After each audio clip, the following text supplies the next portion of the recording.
It's the most wonderful time of the year. You've got quarterbacks throwing and running backs running and all for good cheer. It's the most wonderful time of the year. Thank you. I appreciate that. No round of applause necessary. We got a lot to cover, right? I'm just so excited to be right back into the thick of things. 1 year down, and we got a lot more to go, boys. This thing is just getting started. I was kind of feeling a little bit down. Like, man, I'm really not into this too much, sports in general, I really wasn't following too much of any kind of competition. And then I saw Hard Knocks, and I saw these coaches and these men fighting for glory, and it kind of sparked my desire. And boys, I'm ready. I think I've got my mojo. I'm not too keen on my team, but we'll get down to that when we talk about the power rankings. We got a lot to talk about today. Hopefully the video won't be too long, but first things first, I can't stress this enough. We are the Pride Dynasty League, where pride is important. I expect us to be fighting for every inch, for every yard. But what really determines, I don't care what your team looked like last year. I don't care what your team looks like this year. I don't care what your team will look like in 3 years. I don't care. The only thing I truly care about, no matter what I talk about, no matter how bad I talk about your team in hyperbole or facts or opinions, whatever, the only thing that matters to me is the bombastic money makers, baby. And let's get it straight. There's only 4 teams on the list right now.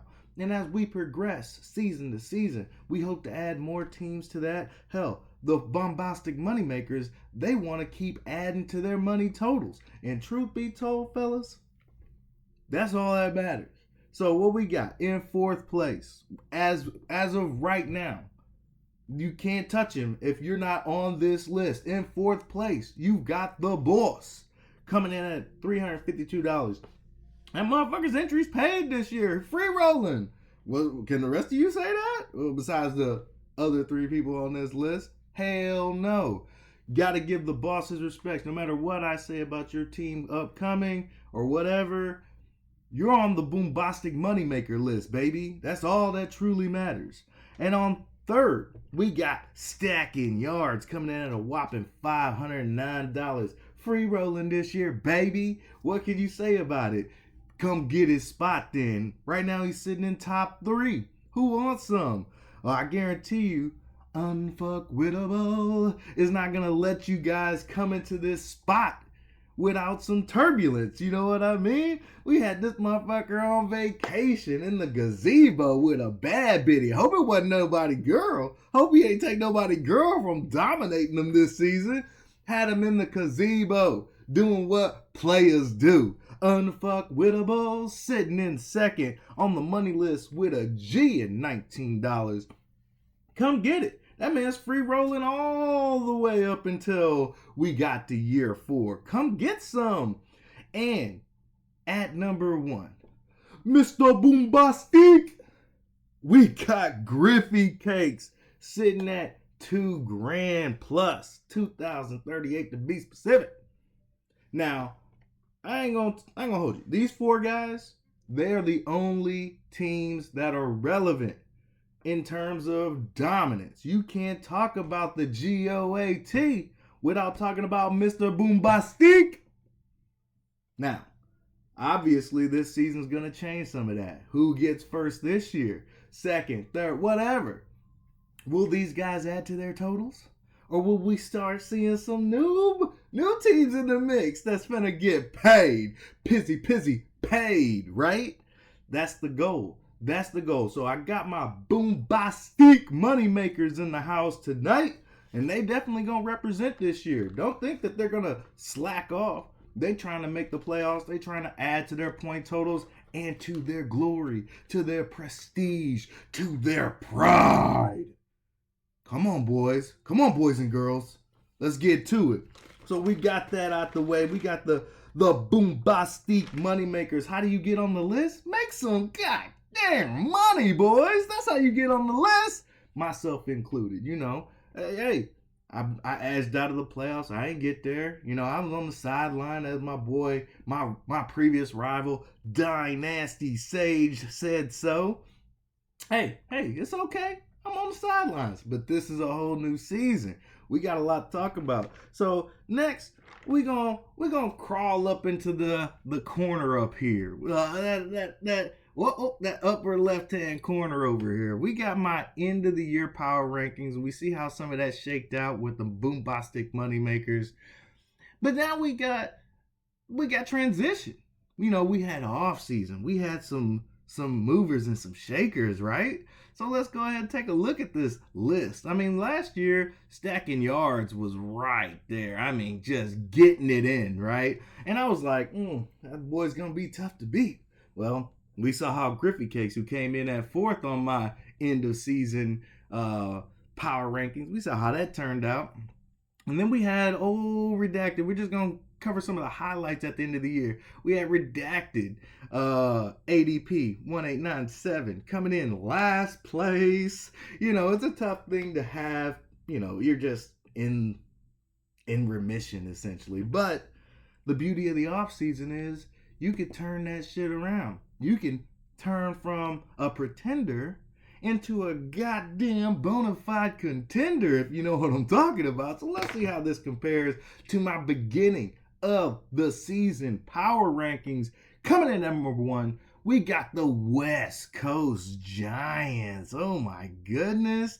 West Coast Giants, they were 6 last year. So it's no big surprise, you know, being a playoff team, you make a few acquisitions here and there, and things pan out, especially, you know, when you got free agency in the draft. I've got the West Coast Giants as my number 1 team. Now, let's go ahead and look at some of the highlights of the West Coast Giants, right?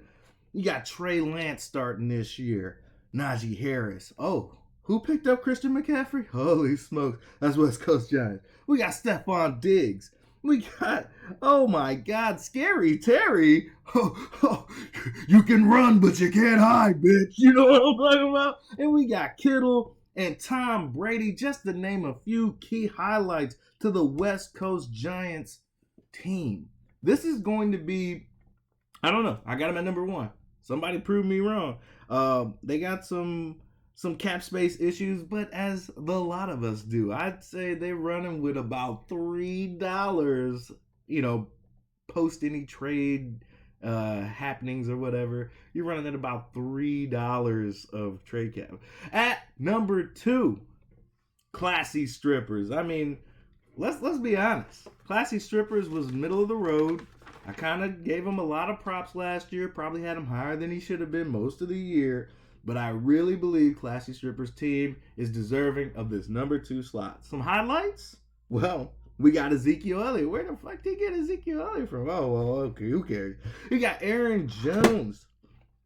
We got Joe Mixon. I don't know what's wrong with this light here. It just fell off. Maybe I'm a little too excited. We got Keenan Allen. We got Michael Pittman, Darren. Well, just to name a few. And the guy's defense isn't too terribly soft. So I put Classy Strippers in the number 2 slot to start the season. I mean, as a co-commissioner, the man knows the rules inside and out. And who wouldn't be the beneficiary of that? I mean, I consider myself a co-commissioner, but, you know, I'm a slacker at best. And then we got at the number 3 spot, Griffey Cakes. We talking about who? Mr. Boombastic. Griffey Cakes in the house at number 3. Now, what are the highlights that Griffey Cakes presents? I mean, we got some quarterback issues, but Kirk Cousins leads the charge with Dak Prescott. Those are some solid QBs. We got CeeDee Lamb, Deebo Samuel, Kyle Pitts. We got a really nice roster here. Coming in with a salary cap of about, I don't know, ghostly $15.90, depending on if any of these guys come back from the IR spot. We're kind of working on some tight cap schedules. I can't wait for next year. Can't wait till I free up my cap and I have some freedom and I'm pretty sure a lot of you are feeling the same way. At number 4, we've got worst to what? We got Redacted, ADP 1897. Now, let's be honest. Redacted made some moves. I'm not hating what happened here. He ended up with Lamar Jackson, Dalvin Cook, Dawson Knox, Patrick Mahomes, Nick Chubb, just to name a few. Working with some of the most cap space that we have, like legit cap space, right? So I got Redacted. If you could play a little waiver wire maneuverability, right? Don't blow his wad too early. Kind of prep himself. I have Redacted as a playoff team. Going from worst to playoffs. Get the step in. What are we talking about here? We'll see. Prove me wrong. I think Redacted's got a good chance. I mean, I don't like the fact that he is rivals again with Griffey Cakes, but we'll talk about that when we talk about our rival matchups this week. Moving on to number 5, we've got Unfuckwittable. Unfuckwittable is, runner-up, but he's a boombastic moneymaker and deserves our respect and admiration. So with that being said, we got some keynotes here. Aaron Rodgers, can't really go wrong until we start seeing some noticeable missteps from the guy.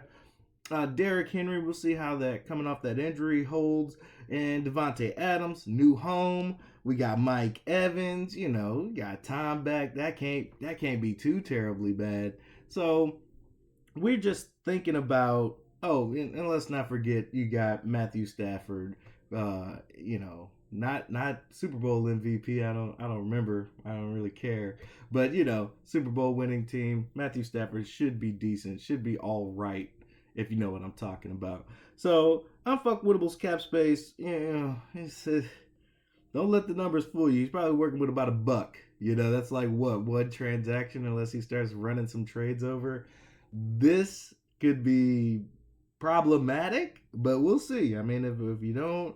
You got obviously Ridley's not coming back, but you got a lot of guys on IR right now that if you cut, you might experience some problems in the following year, whatever.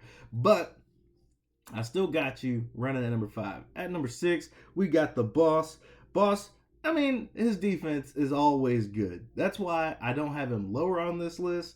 And he's a boombastic moneymaker, even though his notables to me happen to be Marquise Brown, new home, right? Nick Bosa, and it's just essentially defense in general. The man is stout on defense. You can't even argue it. So I got him sitting at number 6. Got a little short cap too. I mean, cap space looks big, but if some of these guys come back from IR, you gotta add possibly, maybe $4. We got 4 transactions here. At number 7, we got Stacking Yards. And with Stacking Yards, I got him at 7.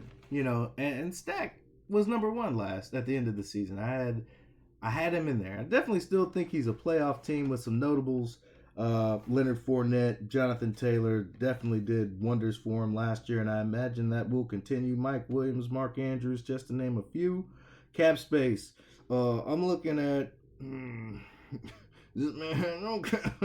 That's why I kind of put you back at number 7. Unless there's some way to free up those dollar bills, y'all. This is going to be an interesting season for Stacking Yards. At number 8, my rival, Wubba Lubba Dub Dub! Oh, shout out to Rick and Morty season 6 that just aired.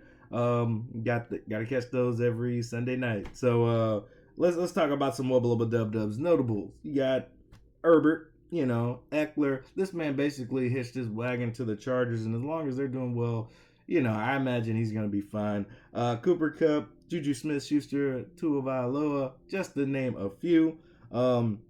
Man's cap space, we're looking at 3 transactions unless something opens up, right? Trades are going to be kind of tough unless somebody's willing to give up that so precious cap space to allow those guys to maneuver a little bit. I mean, there's so much heavy-weighted prices, right? And at number 9, you got yours truly, Disabled vigilantes. You know my notables, man. We got Josh Allen and Calamari out there at the QB spots. We picked up little Alvin Kamara. You know, he got some legal troubles, but we gonna get some miles out of those tires. You know what I'm talking about. You know what I'm talking about. And then we got some things happening on our spot. We got D Hop. So my cap space looks better than it actually is because I expect that motherfucker to come back and be championship bound. The Rams came out of the NFC? Hell no. Hell no. So I know the Cardinals are going to be gunning. They are going to be gunning for their division rivals. This is going to be an interesting season this year. I'm actually kind of hyped for the division matchups all the way through. And so my cap space falls around somewhere about 1648. I mean, I got some things in the works. I got myself at number 9. I'm not a playoff team at this moment, but who knows what could happen? Who knows what could happen? I'm optimistic. I'm optimistic. At 10, we got Agent Smith. Now, Agent Smith is probably going to be a little ornery that he comes in so low on this list. And let's look at a few of his notables. We got Jamar Chase and Justin Jefferson, some wide receiver talent outside this planet. He's also got some defensive notables, TJ Watt and Aaron Donald. The man is pretty stout on both sides of the ball. However, you know, I just feel that the depth in general isn't very good. But that's where that cap space will come in. You have some of the most. You'll probably be able to maneuver some trades for some positions of players. Who knows?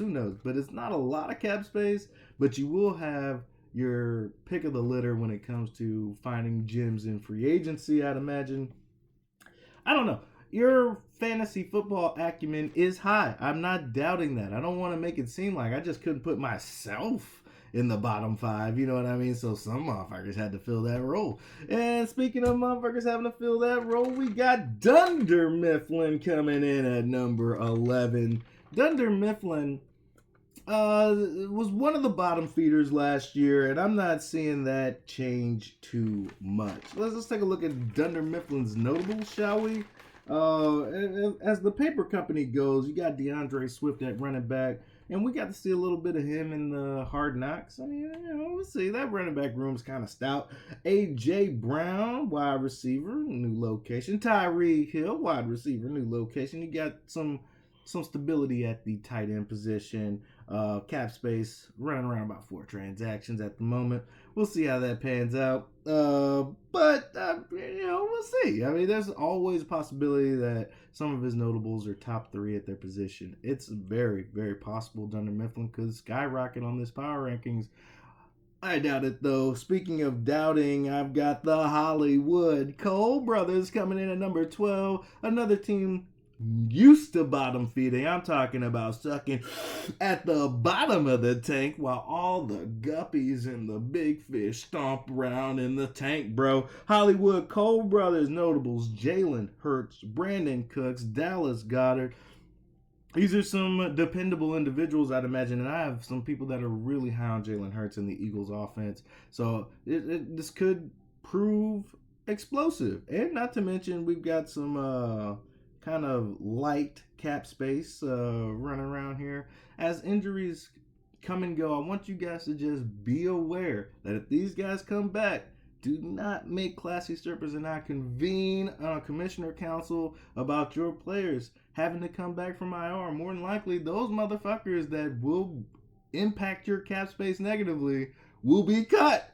That is the easiest thing for us to do. So if I let's talk about me for a second, right? If I go crazy and start signing free agents, and next thing you know, Hop comes back in week 6, what do you think the easiest thing for Commissioner Cut to do is to make sure that you're charged for all of that cap space and then cut that player that is coming back from IR. Be very, very careful about your IR and how you're maneuvering it, trying to free up cap space.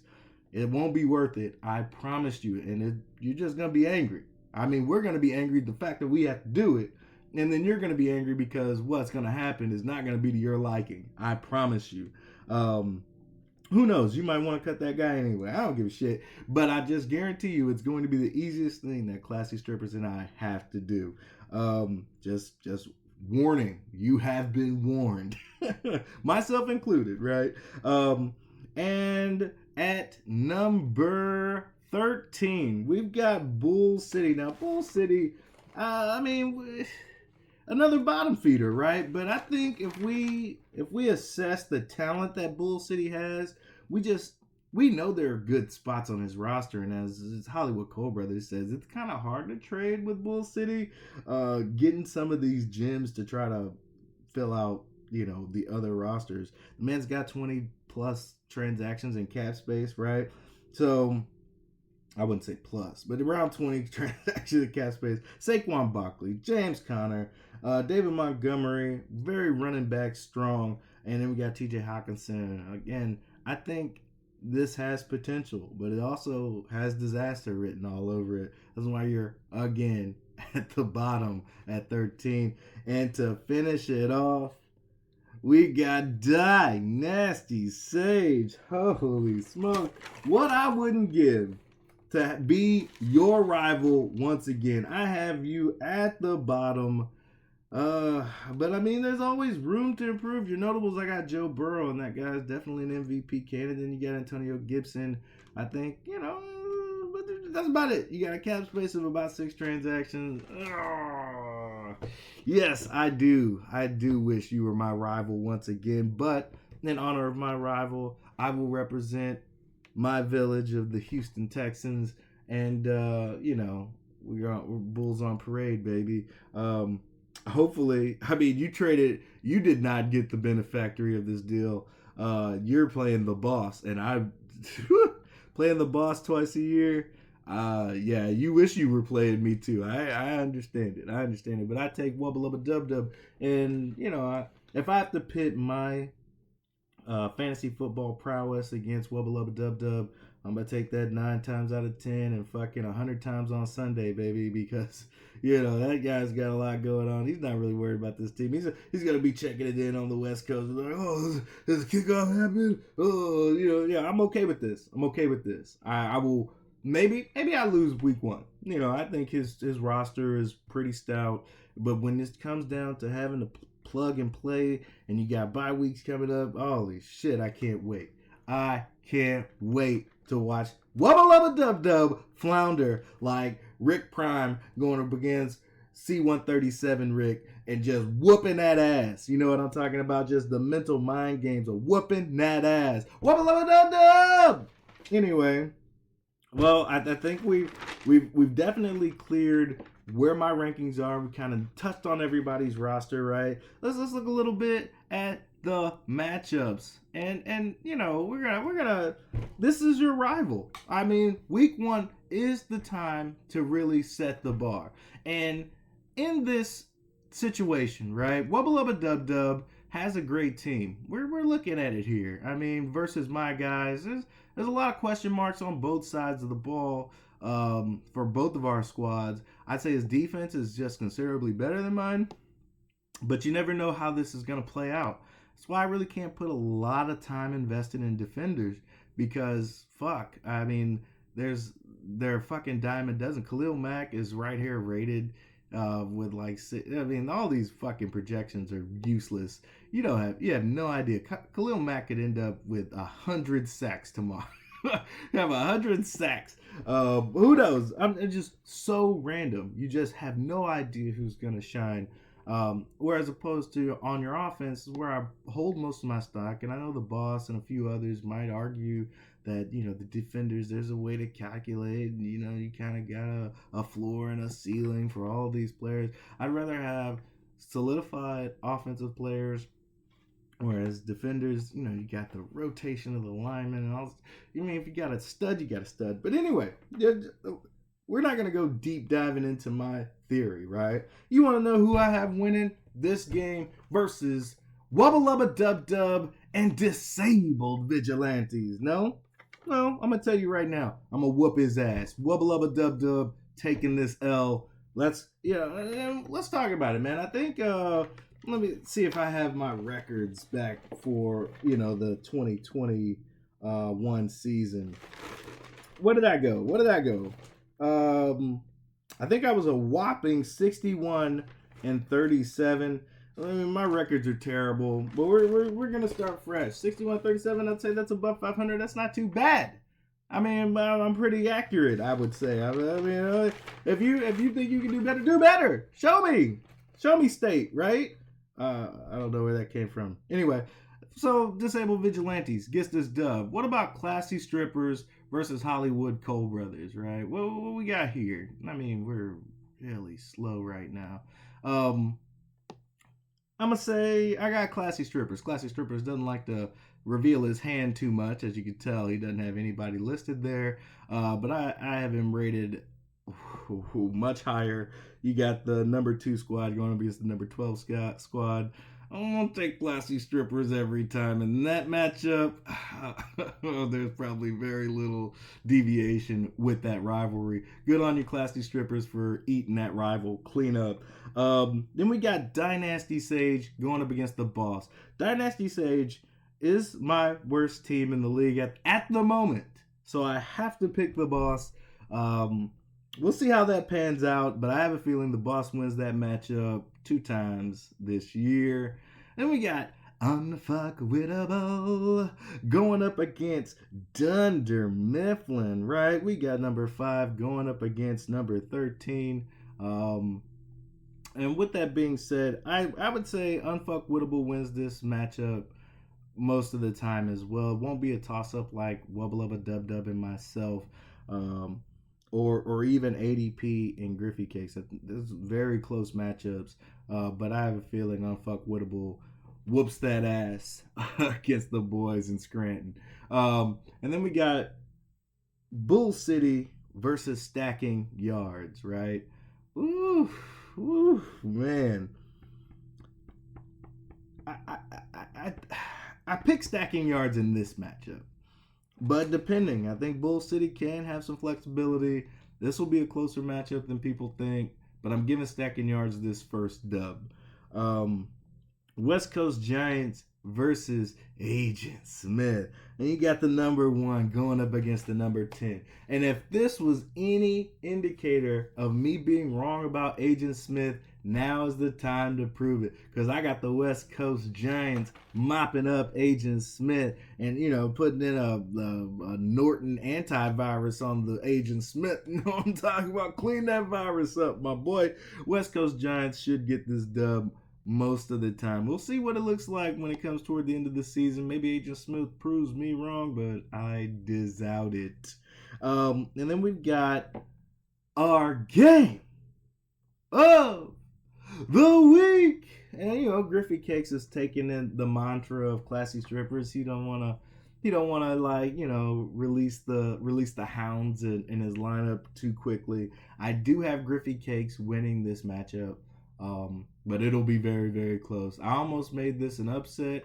I gave myself the upset, the win this week, but Redacted ADP 1897 definitely has the potential to win this game. High on ADP. I have a feeling these two will end up splitting, and that Week 14 matchup, my guys, could determine a lot. I'm looking forward to this matchup, and I can't wait to see Griffey Cakes. Mr. Boombastique. It's very hard to vote against him. I mean, he navigated the minefield, which is the fantasy football season, and did a magnificent job. So those are my predictions. Like it or love it, my boys. That's your only 2 options. You like it or you love it.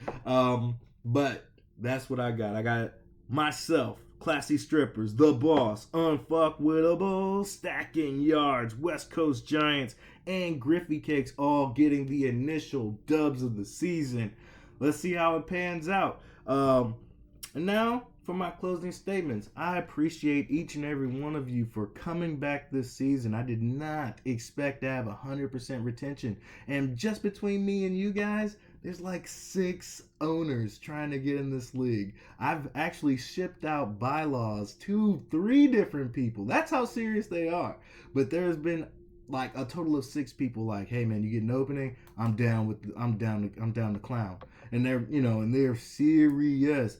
I want each and every one of you to stay. And I was like, as long as we have 100% retention, the bank's closed. Get the step in. That's what I tell them. but you can look at our bylaws and maybe, who knows, be prepared. Be prepared. Okay, ladies and gentlemen, I'm getting a little delirious. The wife is up, and I have really got nothing more to say except happy football, gentlemen. And hopefully this video isn't too terrible and isn't too terribly long.